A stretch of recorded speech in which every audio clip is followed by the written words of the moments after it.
8, 7, 6, 5, 4, 3, 2, 1, 0.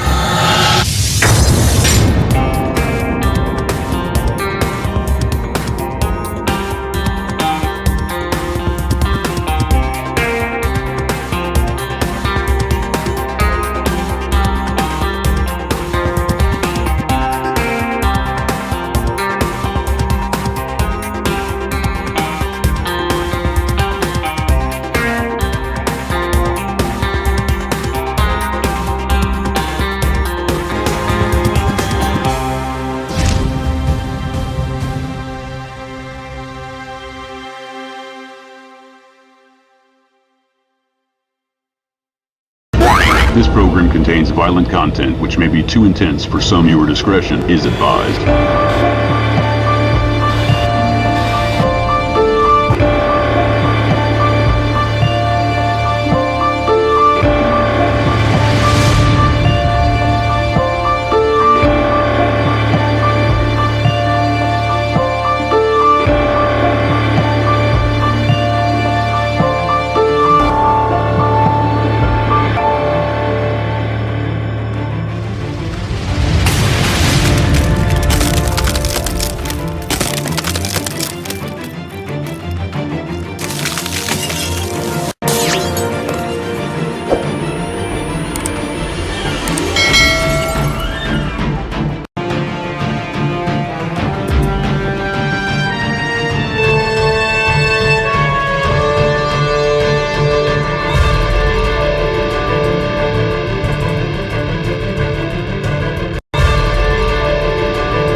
Hello, everyone. Oh my goodness. I'm pretty sure that my normal microphone is not plugged in.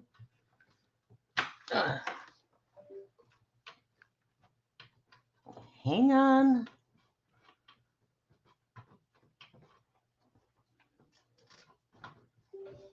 There we go. The light's on.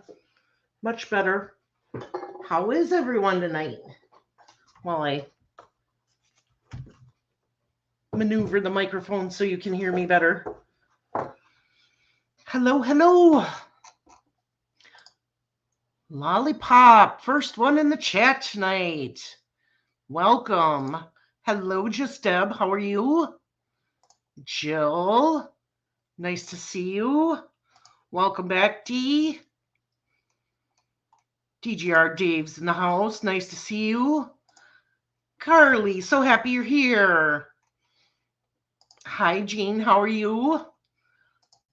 Always a pleasure. Mark, nice to see you in here. You're always here. Taco Fall, hi. How are you? Janet, nice to see ya. Yeah, it is pretty dramatic, huh? So, we are on episode 3 of What Happened to Tabitha. Last time in episode 2, we went over some information about Tipton, about Prosecutor Jay Rich. And the last thing we talked about was some cases that Jay Rich has either plea bargained down or not even brought to trial. We ended with the case of Shane Jackson, who died of an overdose of morphine patches when an individual allegedly put numerous morphine patches on his back. This was right after Tabitha's death, and allegedly, we told you Leroy Bush, Andrew Bush's father, from the Tabitha case, is the individual who allegedly put those patches on Shane Jackson's back. So no one was ever tried or arrested for Shane's death due to Drew Bush testifying in Tabitha's case. So tonight we are going to go over Andrew's side of the official story. And we've started a timeline that we're going to actually create together. Andrea and I started it, but as we read through all these documents, depositions, and everything, we're going to fill in the timeline because things overlap and don't make much sense in some places. So it's kind of hard to keep it all together. So tonight I have some visual effects to go with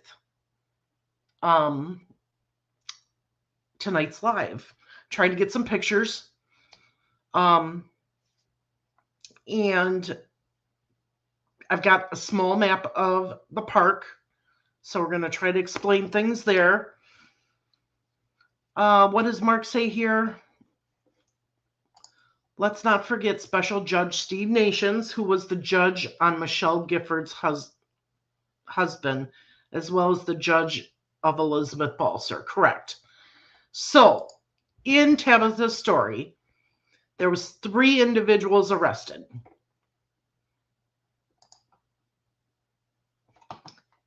And I am going to, oops, wrong button. I'm going to share my screen. I don't have any audio tonight. So I have their pictures now. So this is a fairly current picture of Andrew Bush.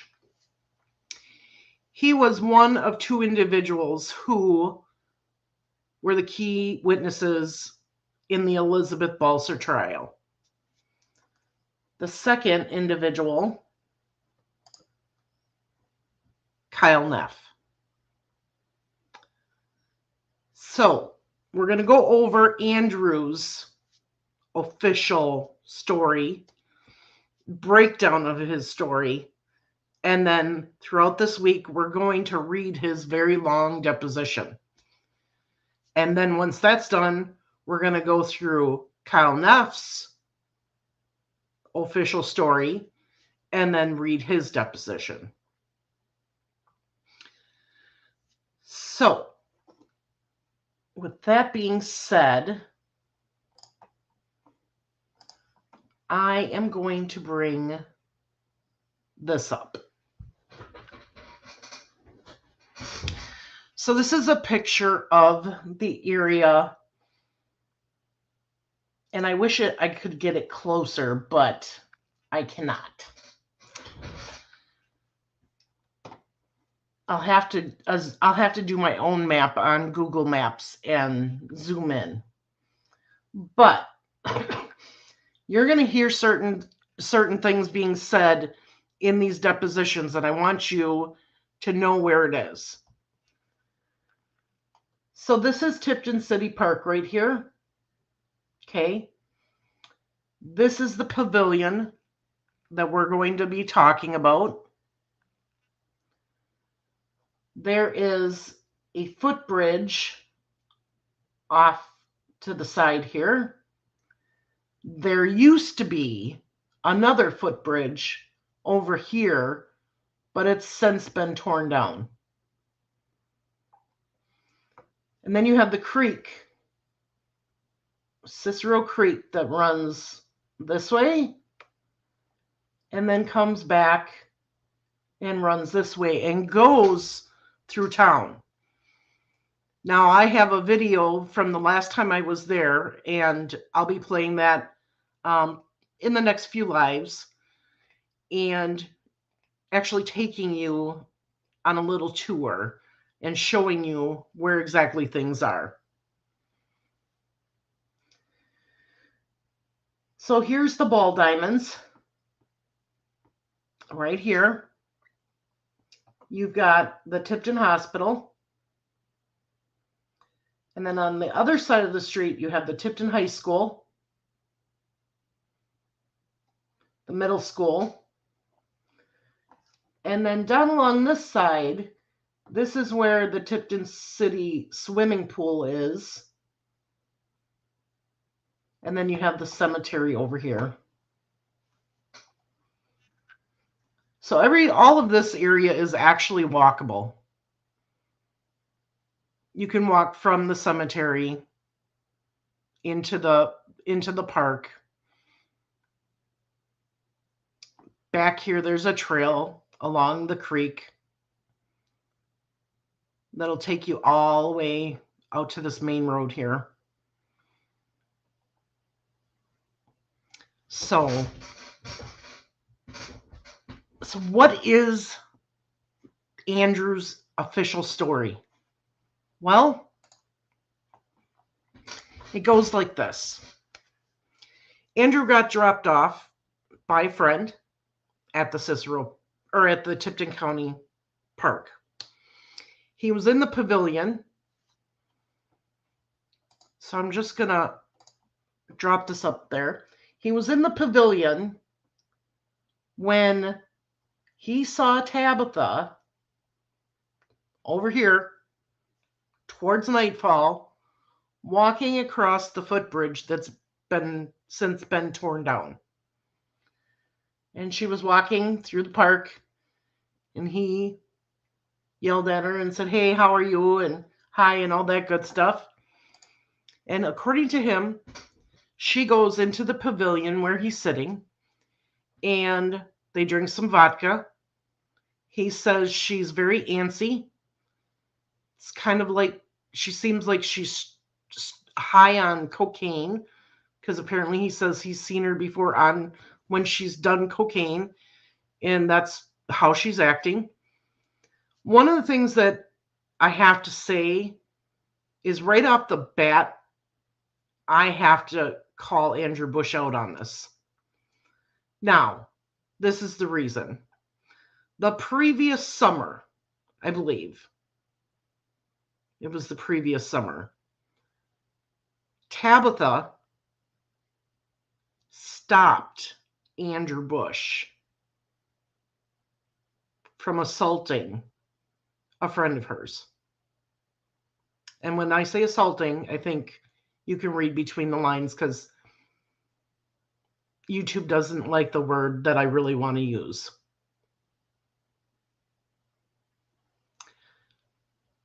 So she stopped it. She got rid of him. And she told him, and she took care of her friend. Now, knowing this, do you really think Tabitha is going to go at night and sit in a pavilion with him willingly without anybody else around? I don't think so. Her family certainly doesn't think so. Maybe she did, but we'll have to wait and see. You know, only the two of them really truly know if that happened or not. Thank you so much, Mark and Dee. Appreciate it. So he says they're there a short time. They're talking. They drink some vodka.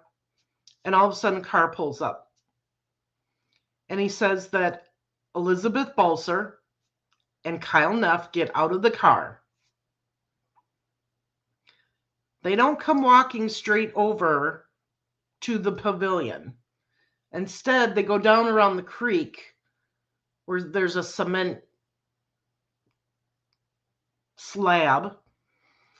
They smoke a joint. How he knows they smoked a joint, I don't know, but that's what he said. And he said normally that's where they would go when they did smoke a joint. So they smoked a joint, and then they proceeded to walk all along the creek until they get to the walkway that is currently there. And they see Jonathan Yates come out from underneath the bridge, the walkway.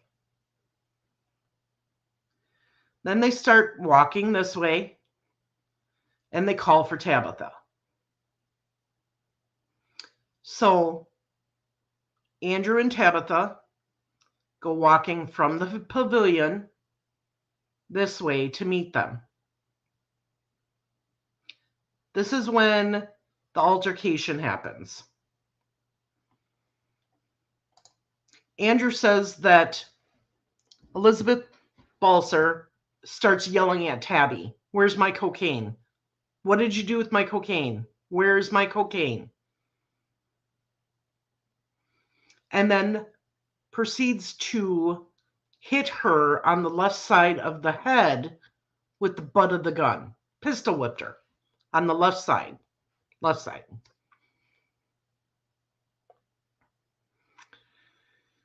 And then when that happens, Tabitha goes down.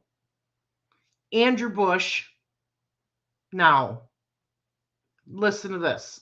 This is important. I got to get my notes here because I've got to get this right.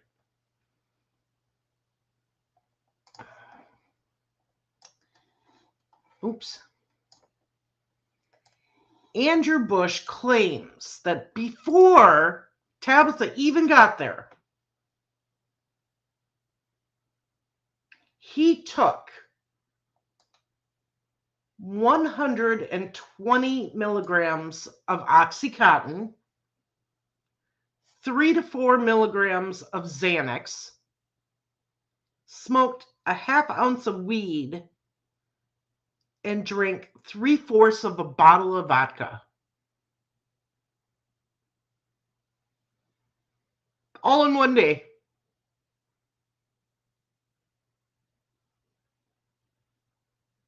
All in one day.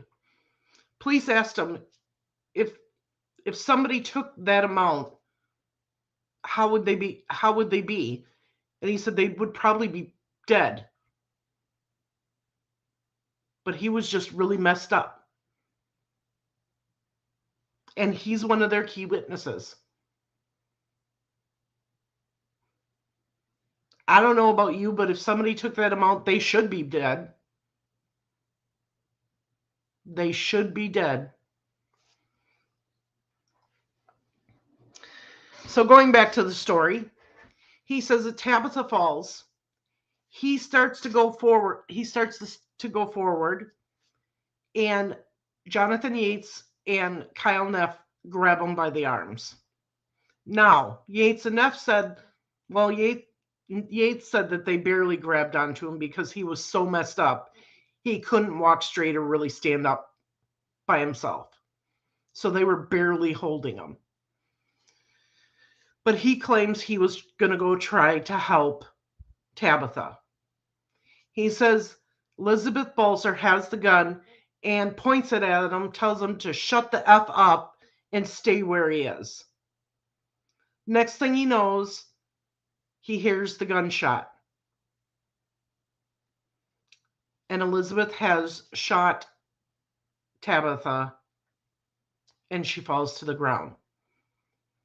He's so freaked out, he takes off running. And Liz goes after him.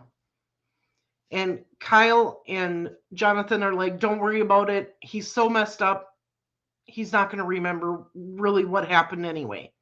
Just leave him alone. So Liz comes back and says, fine, help me move her body. And the boys at first are like, and she's like, no, you help me move their body or you're next. According to Kyle Neff's story, which we'll get into more later on another day.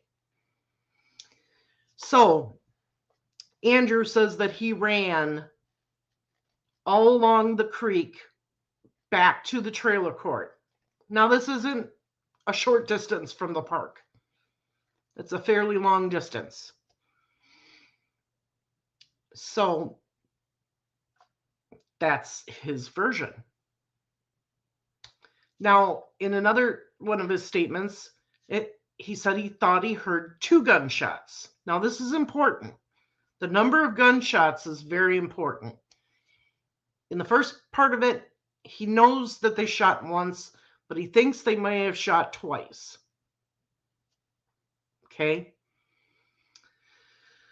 So, what happens then? Then we have to go to Kyle Neff's version.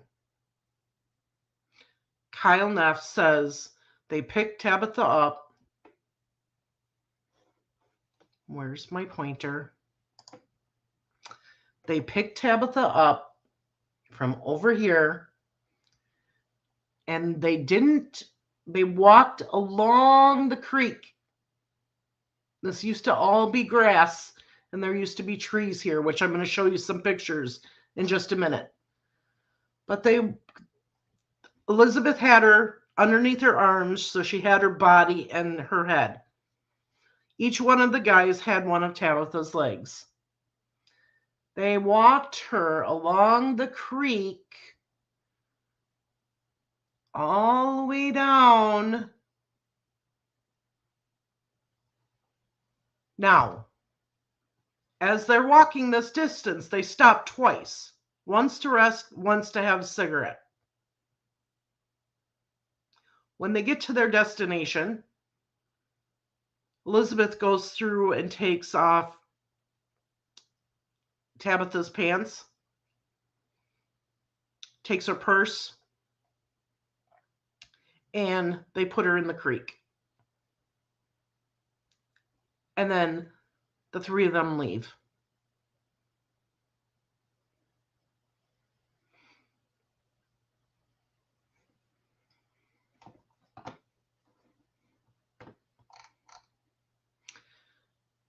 So that is Andrew's official story.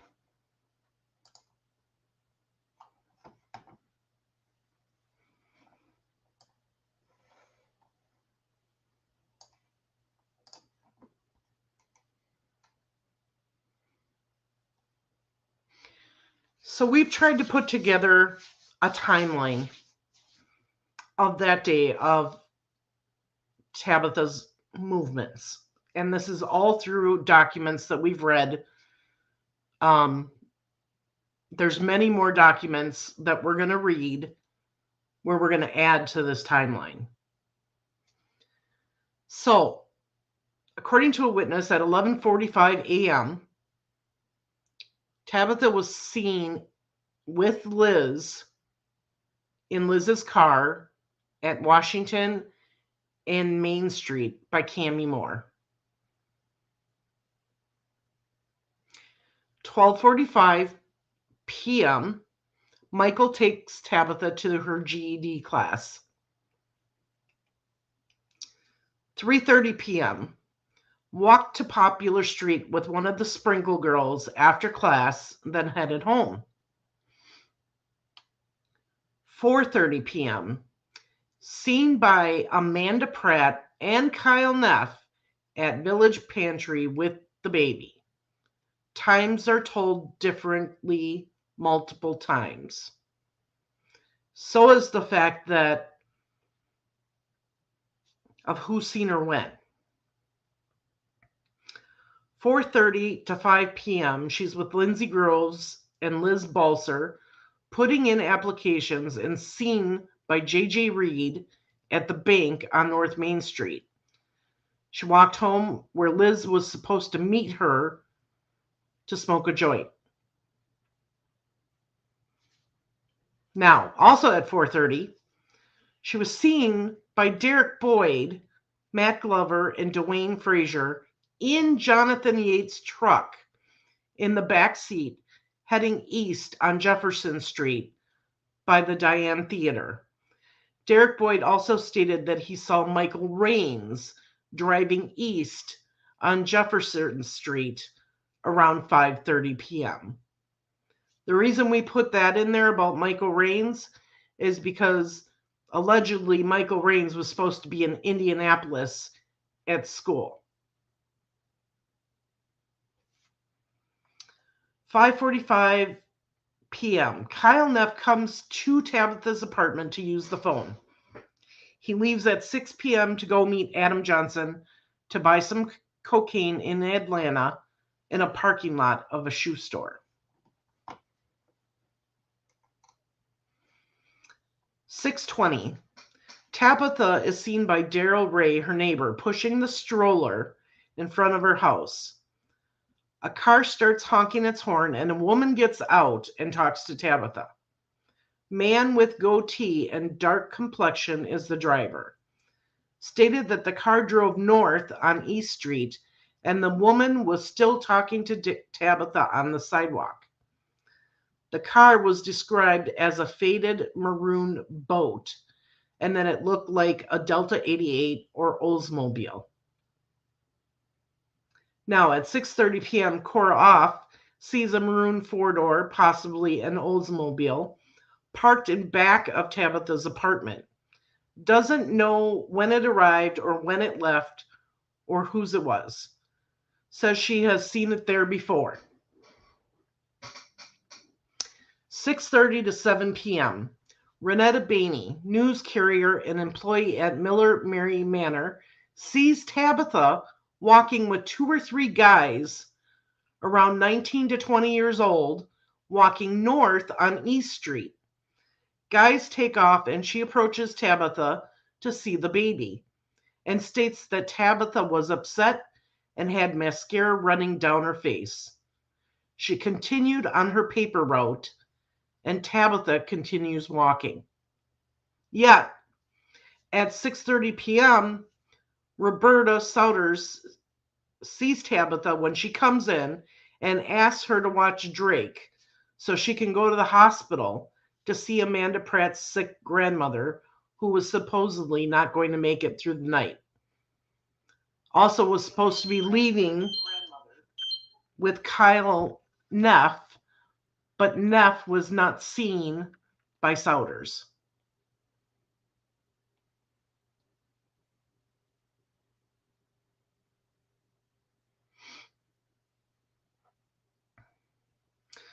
So now you see why this timeline is messed up. From 6:30 to 7, one person says she sees her with the baby walking down the road. Yet at 6:30, she supposedly went over to her mother-in-law's, Roberta's, and said, "Can you watch the baby so I can go to the hospital to see Amanda's sick grandmother?"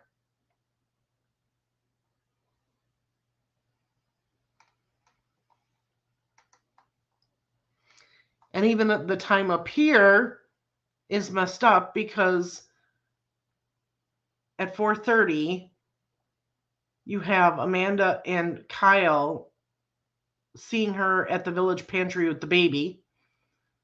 But between 4:30 and 5, you have Lindsay Groves and Liz Balser putting in applications and seen by J.J. Reed at the bank on North Main Street, where she walked home, where Liz was supposed to meet her.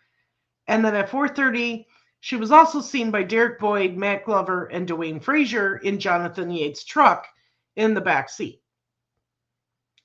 She can't be in 3 places at one time. So which one of those is true?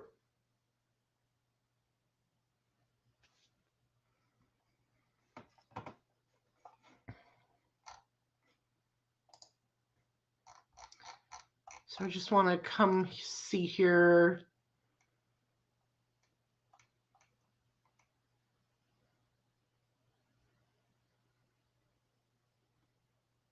Oh, Donna, thank you for joining us. And I'm so sorry about Shane. And we want justice for him and for Tabitha.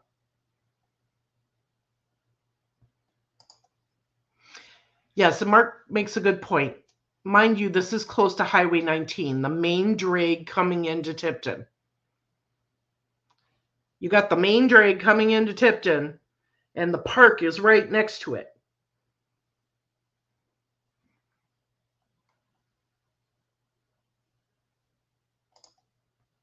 How did they know Tabitha? How did they know Tabitha was there? She was in the pavilion. Because according to Kyle Neff's story, he saw her at Village Pantry again and told her that Liz Balser wanted to talk to her and to meet him at the park in half an hour. That's how they knew Tabitha should be there. And when they pulled in and parked, I'm sure they could see the two of them in the pavilion from where they parked. The parking isn't that far away from the pavilion.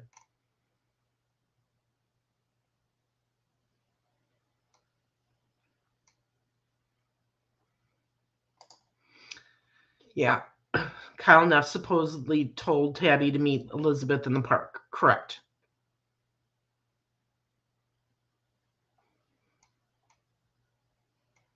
Sounds like they all had a hand in it.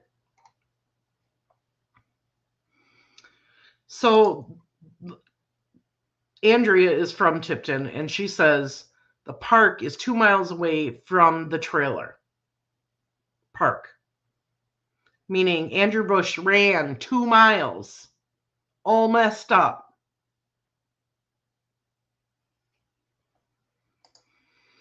Andrew just lived a few trailers away from where Elizabeth lived in the same trailer park, along with other people living in this trailer park that wasn't brought up in the investigation or trial. Yep.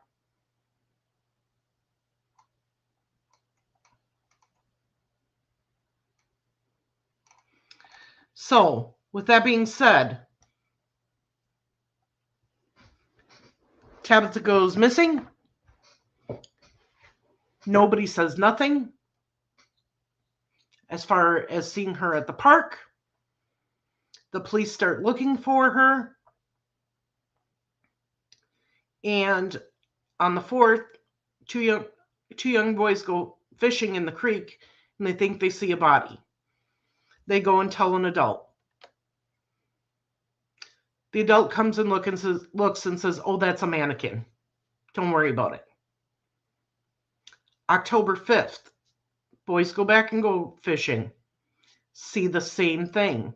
Goes to a different adult who goes down and looks and says, "Yes, that is a body. We're calling the police." And the police are called. Now, what evidence was found at the park? Well, Tabitha in the water, pair of sandals on the bank, no bullets, no blood anywhere in the park. Yet the autopsy report says that when they pulled her out of the creek, the wound in her head was still seeping. And her hair was covered in blood. So we know she bled. Why wasn't there any blood in the park? Especially if they laid her body down twice. Once to relax and once to smoke a cigarette. And where was the blood from where she was shot?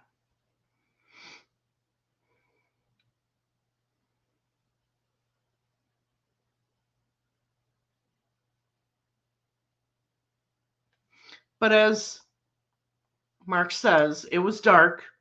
There weren't any lights on to allow anyone to be seen sitting in the pavilion.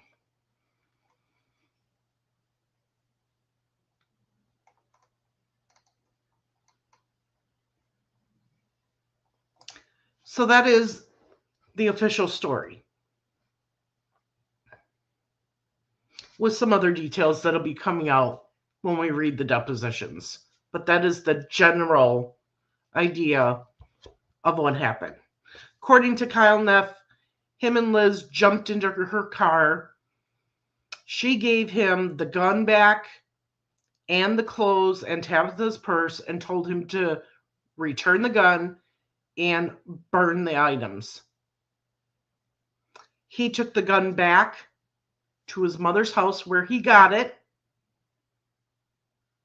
loaded 3 bullets in the chamber for the 3 bullets that were missing, put it away, went back to his house, took the items, put them in a tote in the shed behind the house, and the next day he took the 3 bullets that were spent bullets and threw them out on a road.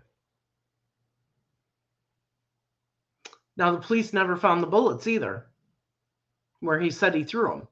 They went and looked, and they never found them.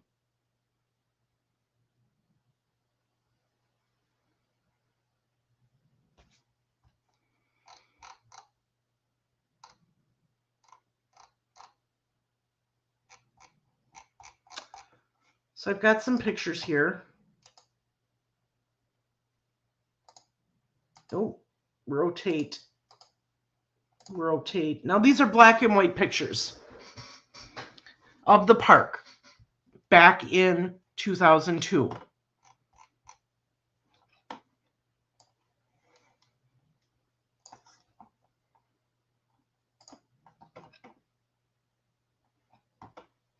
So this would be coming into the park.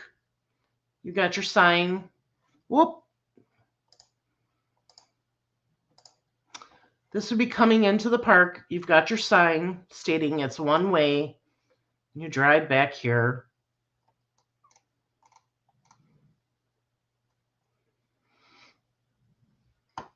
I'm not sure exactly where this was, but you can see back then there were a lot of trees. Today, there's not so many trees.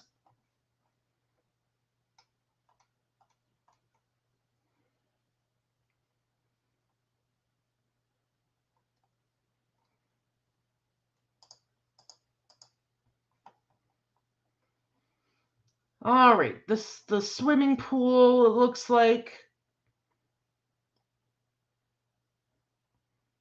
You've got a parking lot.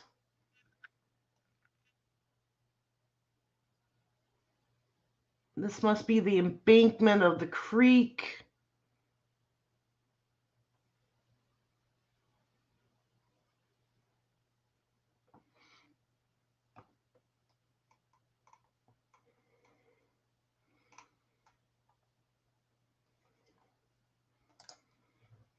Here is a photo of the creek. So now, all along the creek, there was these trees that were planted. Those trees are not there today. And the embankment to the creek was very, very steep back then. They've actually made it to where it's not as steep.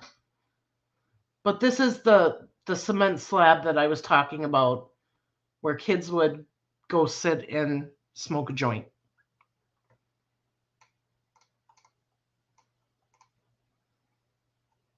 This is just another angle of that area.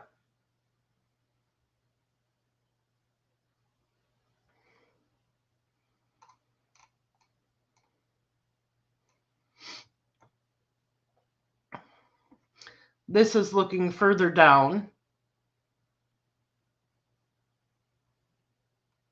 from this cement slab.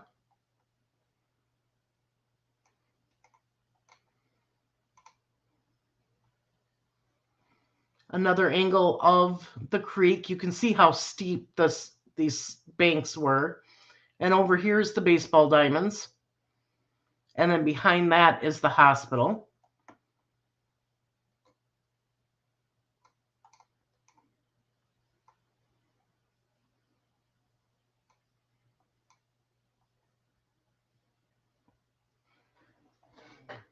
I'm trying to see what that is. What that building. It's hard to see in these black and white photos what exactly this building is.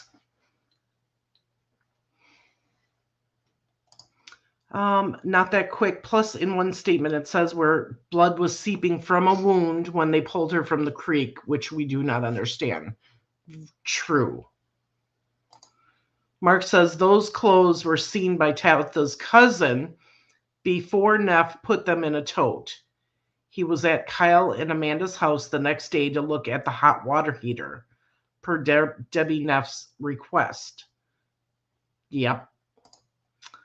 But just because he had the clothes and supposedly purse doesn't mean she was killed in the park. Correctly. Okay, so this is looking south towards the ball field. Oh, that's right, because there's the water tower. This is the ball field over here. Okay, now I got it. And the creek is running this way. Closer up picture of the ball field, the Tipton Tower, and then back here is the hospital. And the creek is on this side.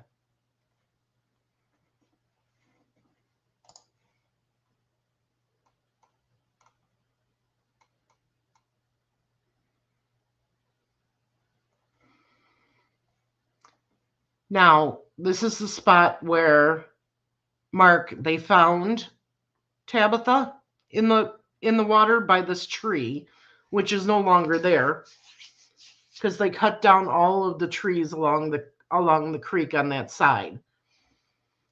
But this was a memorial that was put by this tree for Tabitha.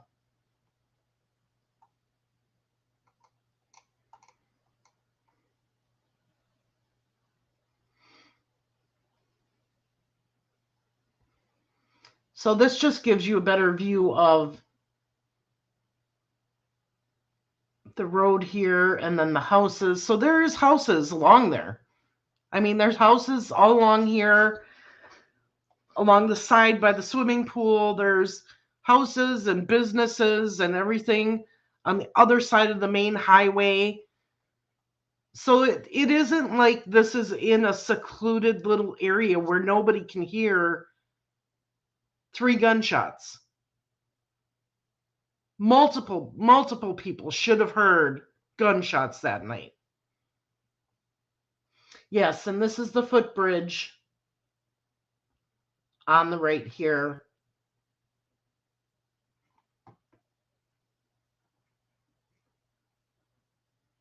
So you can see the houses and the trees and all that good stuff.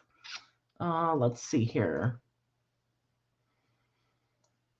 This is just a further away picture of that area.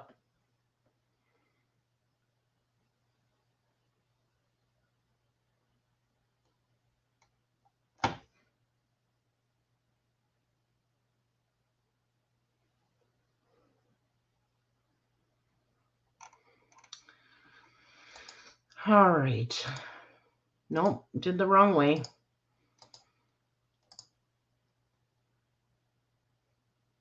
So this is just showing the gravel road that was going back behind here for the ball diamond.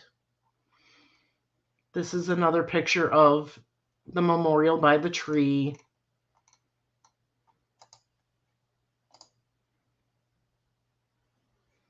Another picture with the footbridge and the houses.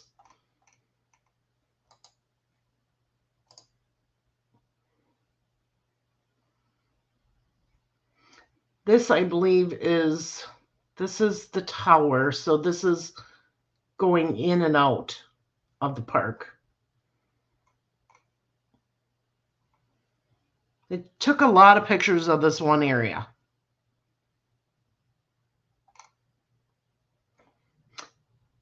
This is the bridge.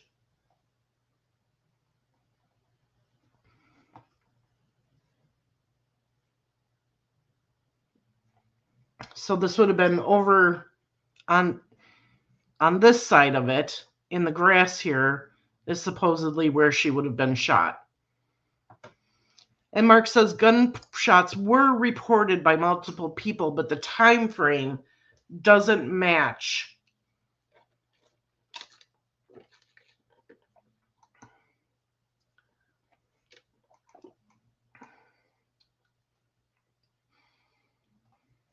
Now this over here on the on this side of the creek is the park.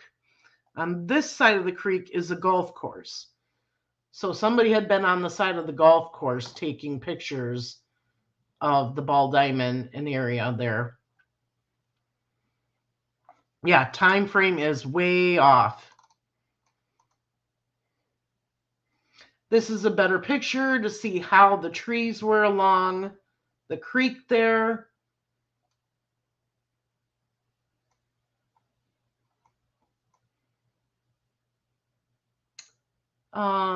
Picture of the parking lot. Pavilion back here.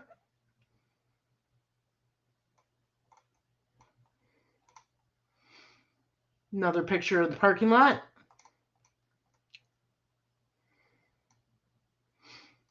Another picture of the ball diamond by the creek. Picture of the memorial tree.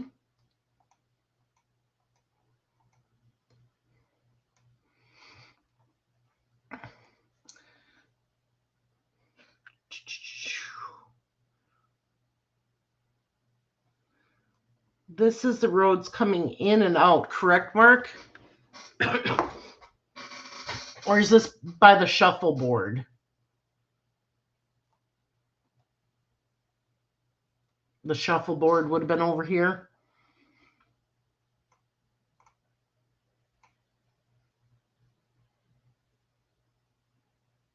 Looking back towards the bathrooms. Okay.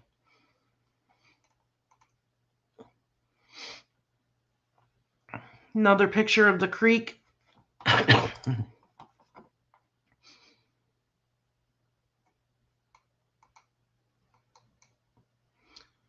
Another picture of the footbridge.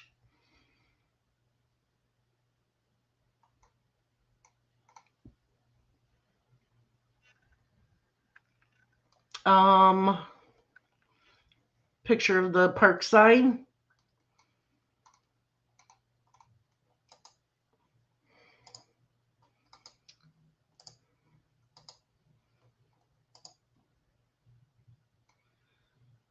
This is another picture of them being on the side of the golf course, shooting the picture of the steep embankment on the side of the park. Now, one of the things that was different about the creek at that time is that it had these, steep embankments compared to what it looks like now. But it also had these big, huge rocks. Not only on the outer part of the creek, but in the creek also.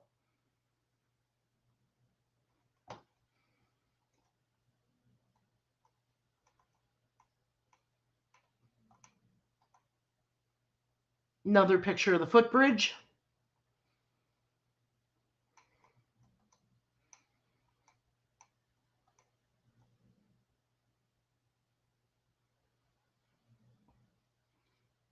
Another picture of the creek. And these are all pictures that the police took. So why they took so many pictures of the same areas, I don't know. But they did. But that gives you an idea of what the park looked like.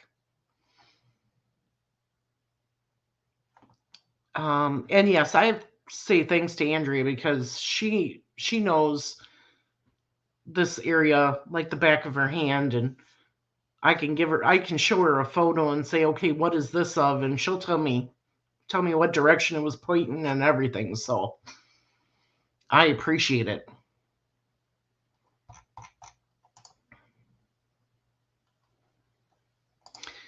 So does anybody have any questions?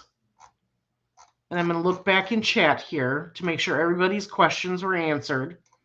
But if you have questions about what we went over tonight so far, throw them in the chat so I can answer them for you guys.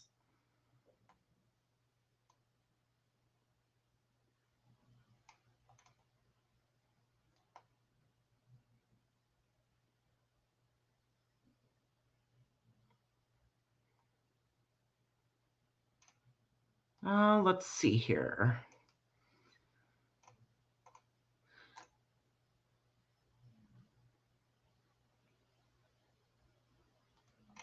So, Lollipop, we answered your question about how did they know Tabitha was there, because Kyle Busch told her to meet them in the park. Not necessarily at the pavilion, but in the park.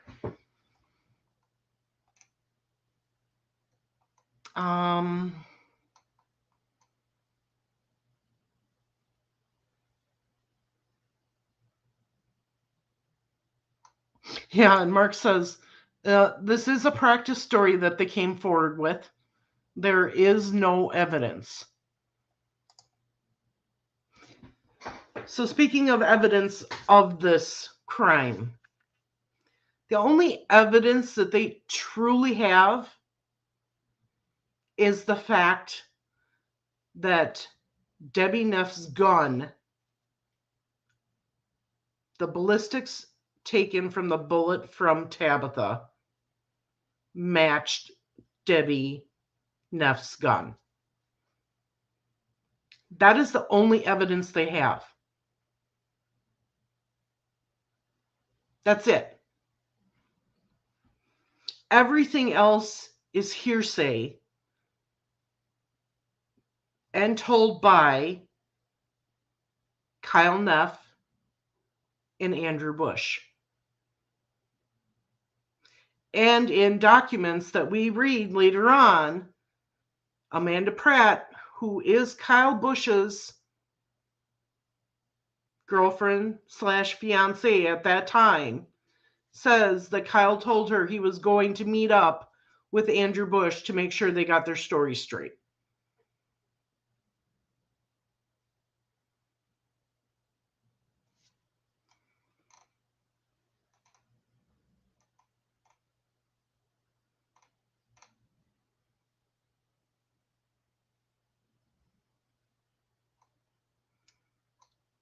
Let's see here.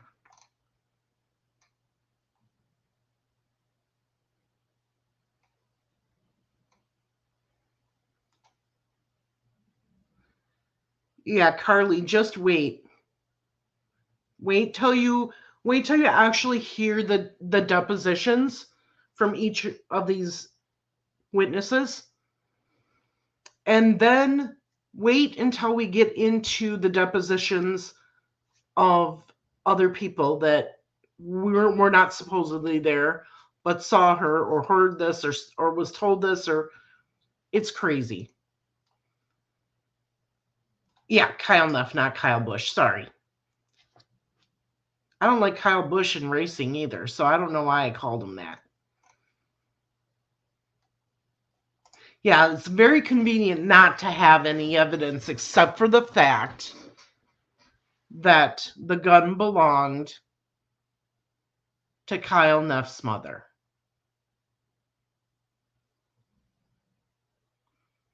The only people that put Tabitha in the park that night are Andrew Busch and Kyle Neff.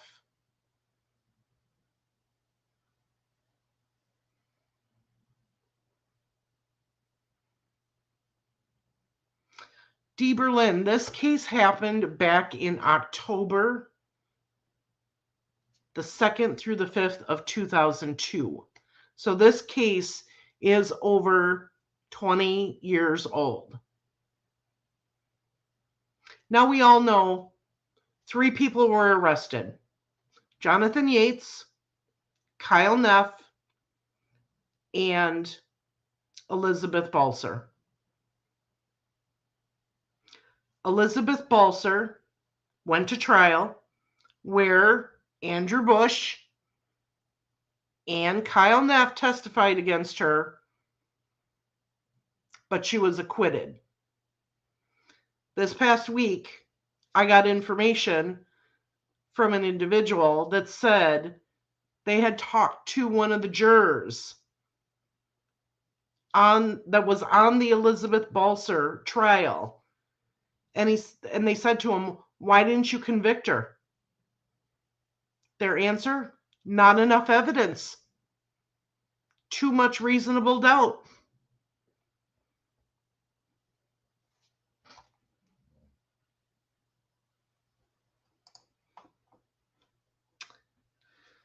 And then you have Mr. Neff. Mr. Neff got the sweetheart deal of a lifetime. He did spend almost 3 years in jail.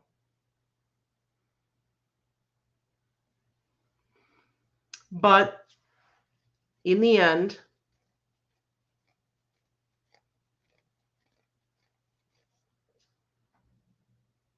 he got a sweet plea deal, got out of jail shortly after everything was done with his plea deal in 2006.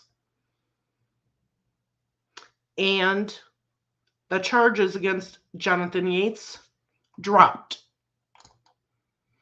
Prosecution didn't even want to try his case after Elizabeth Balser was acquitted.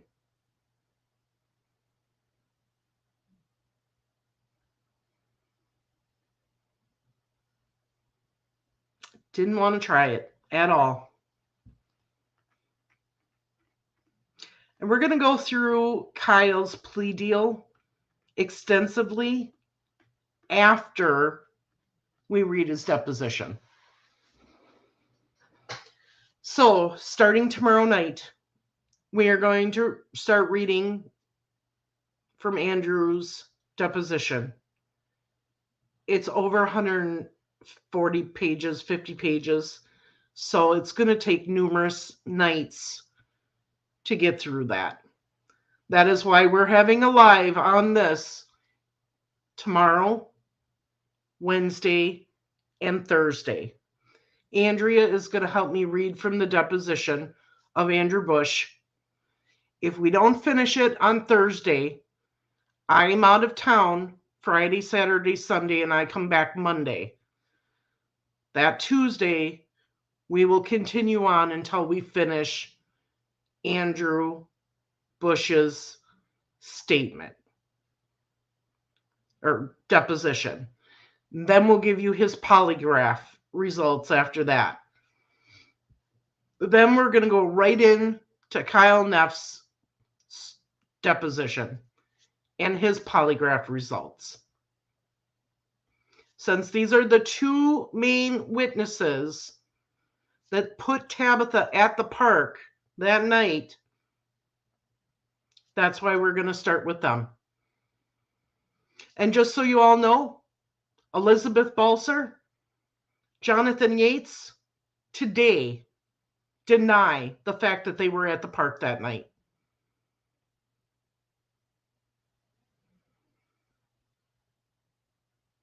Even though we have witnesses who said that they saw him there. But to this day, they still absolutely deny being at the park that night.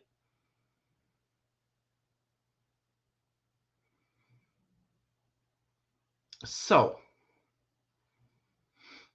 yes, the accused shooter was acquitted for lack of evidence.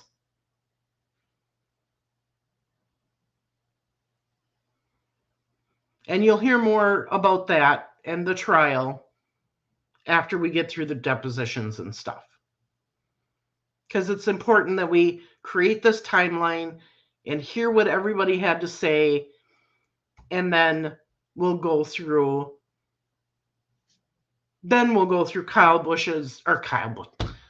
Kyle Neff's plea deal, because that's quite lengthy, and what happened at the trial. But before we even get there, we're going to point some inconsistencies out to you right away through these statements. And then we're going to follow the news articles on the trial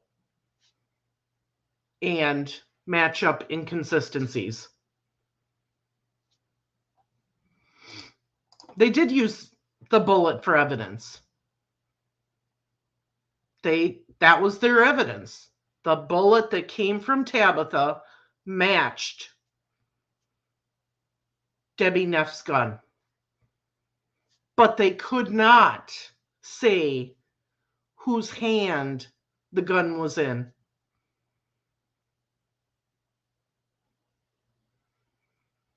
Because remember, when Kyle Neff took the gun home to his mom's, he wiped it down and put bullets back in it and put it back where it was. That gun is their only evidence.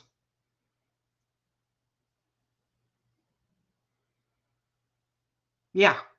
Crap. Exactly. Exactly.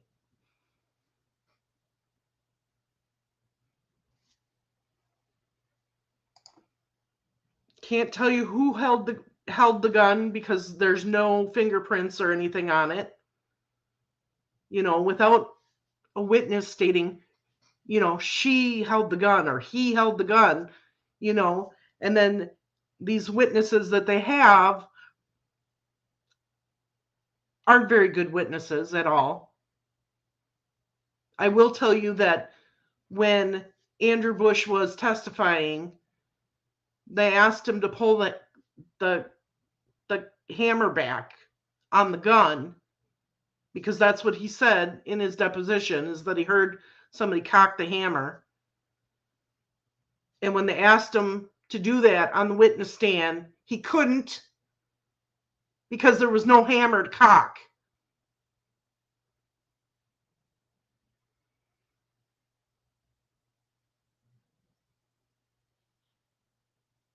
So go figure. No wonder why the jury found her not guilty.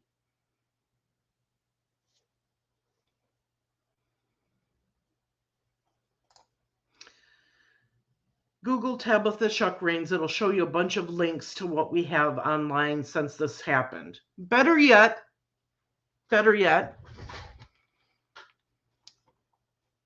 let me share my screen.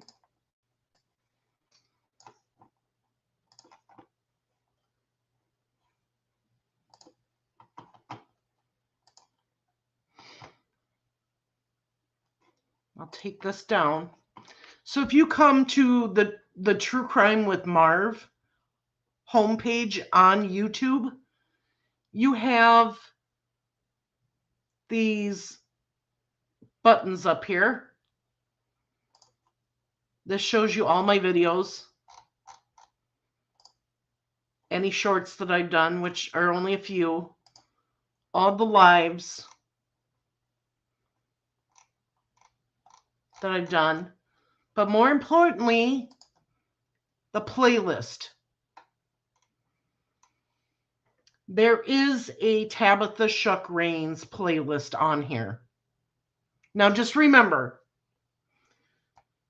you're going to see a lot of videos in this playlist, because originally I started the series and didn't like how I was explaining it.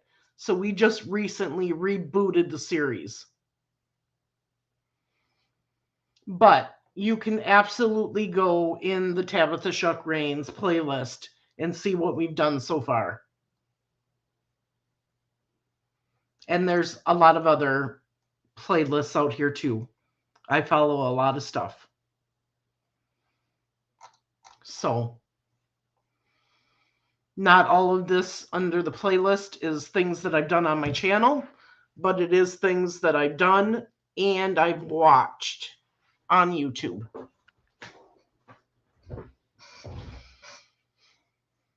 And this is where on the page here, there's a join button. If you want to become a member of True Crime with Marv and support the page, there are different memberships.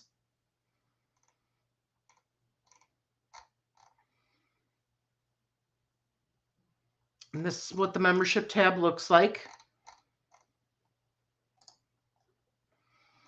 There's different levels. If you just want to support the page and the research that we're doing, it's $2.99 a month. If you want to participate in members-only live streams and other perks, it's $5.99 a month. And actually, I need to do this because I pretty much connect with everybody on social media. So, just do the $2.99 a month one is perfectly fine. When I do get enough members, and I do members lives, I always let them, the $2.99 group, participate. So, and then on this page is channels. So, I've got a lot of them on here. I started out with a star-studded female group of creators, and then went to other creators that I know. And then the last tab is the About tab. Here you get a description of what the page is about, but you have links. This is where you're going to find our Facebook group, our Discord group, us True Crime with Marv on Twitter, on TikTok. And then, of course, this is a fan-funded page, so you have the Venmo, PayPal, and Cash App links.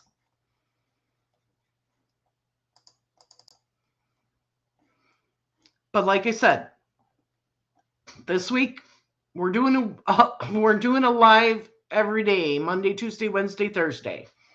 So come back tomorrow night. They're always at 8 p.m. Eastern time. That's 7 p.m. Central time, my time.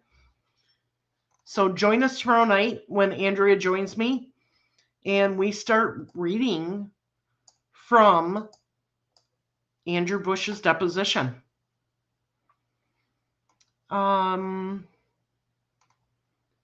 Just making sure. There were.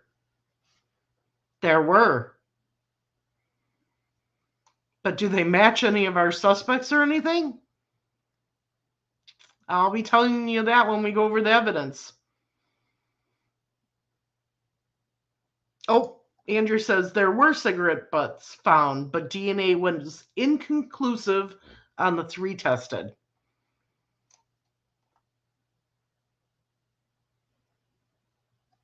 Oh, T. Berlin, I've got plenty on Delphi.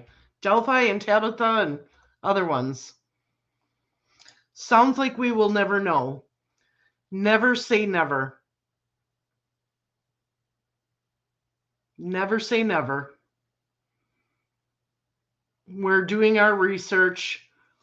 We're presenting this all to you, to the audience. We want you to help point out inconsistencies that you see. Follow along. Take notes. I've said that from the beginning. Take notes, and point things out as you see them. Yeah, and Andrew says that's why we're doing the research. Thank you, Mark.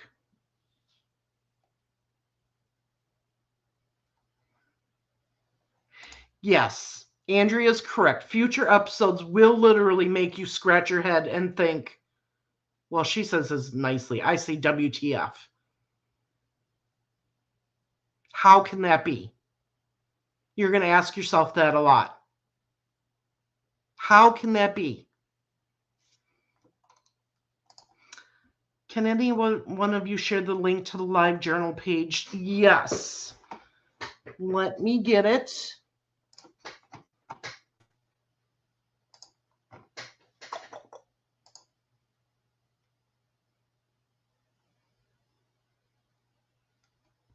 Here we go.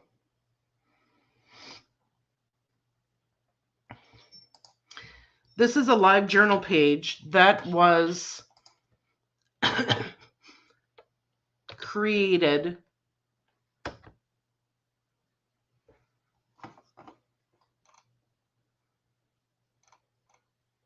beginning, there's comments from numerous people that knew her, that think they knew what happened. Go through and read it. It's interesting.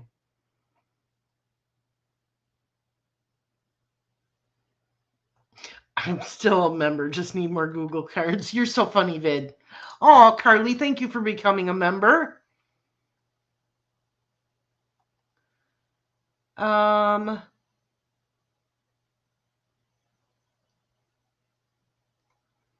We know more than that really killed Tabby knows. Yeah. Yeah, we have to keep saying their names. You need to keep calling them out. It's been over 20 years. The motto for this group was, and still is, if everyone tells a different story, they'll never solve this murder. They were right. Because they continue to keep their mouth shut or say different things than other people. They're not telling the truth. And this is still unsolved 20 plus years later.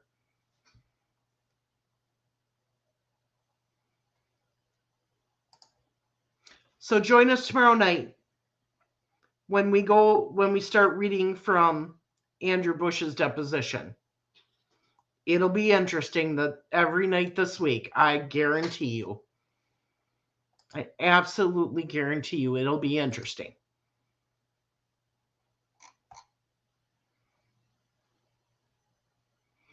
Thank you for joining me tonight, for listening to episode 3. For those of you who are watching the replay, please hit the like button along with anybody in the chat. Put a comment underneath the video. If you have any questions, put them underneath the video. If you don't feel comfortable having your name out there with a question, you are more than welcome to email me.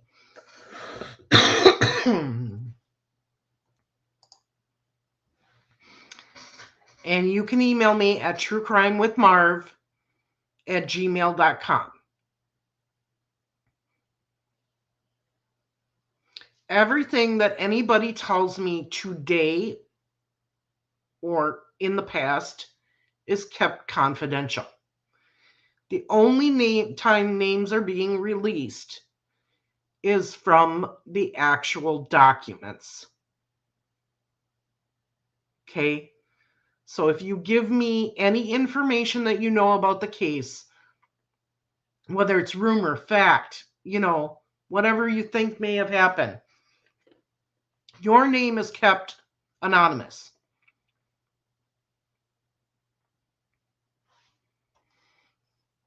So I just want everybody to know that.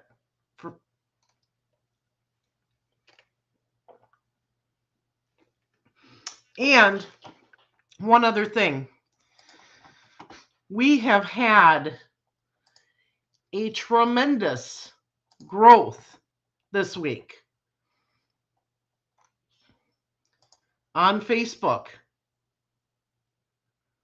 The True Crime with Marv Facebook group has gained almost 100 new members in 1 week. And most of them come from this case. And the reason for that is when we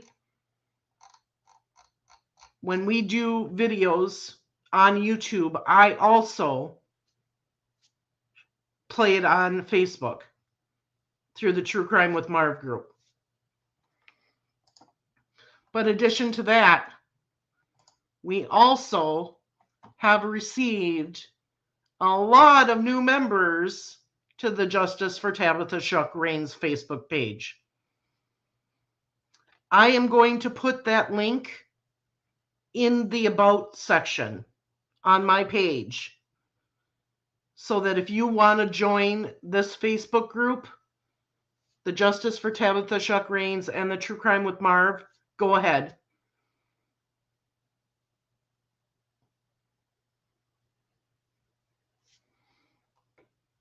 So yes, we went from, I think, 400 members in this group to over 450 in just a few days, like 4 days.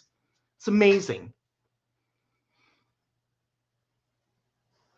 And yeah, there's a chat room on both groups. So join the chat room, ask questions.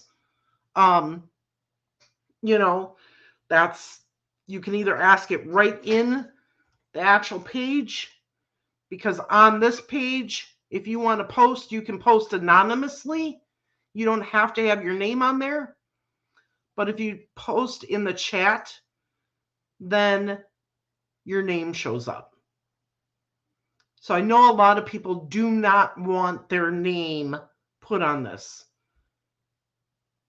So if that's the case and you have a question, then I suggest you come to the Justice for Tabitha Shuck Raines Facebook group, create a post, and click this to post anonymously. And then you can post whatever you want, and it comes up as anonymous participant. And we will be more than happy to answer your questions.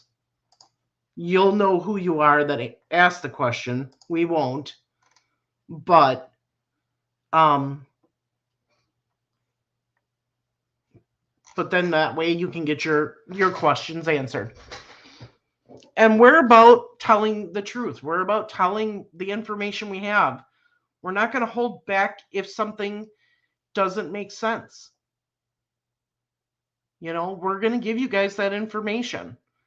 So if you have any questions or just any comments at all on the case, feel free to put those in the general chat, and then feel free to put your questions right on in the chat or on the page, and we'll answer them.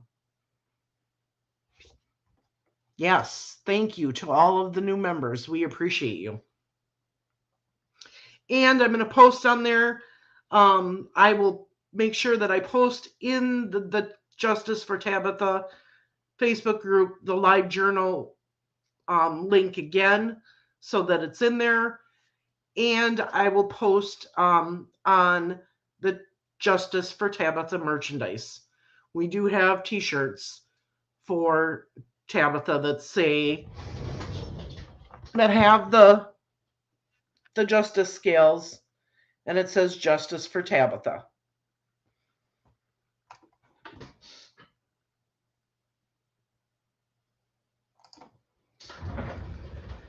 Thank you so much for joining us once again. We appreciate it. We appreciate the support and the love. And just, this might go a little bit slow because there's a lot to talk about in these depositions. These aren't just short depositions. We're talking 150 to 200 pages in one deposition. So it's going to take time to go through, but it's going to be worth it. I promise you that. All right, everybody. You guys stay safe, stay curious, and just remember, justice matters. Have a good night. See you tomorrow. Bye.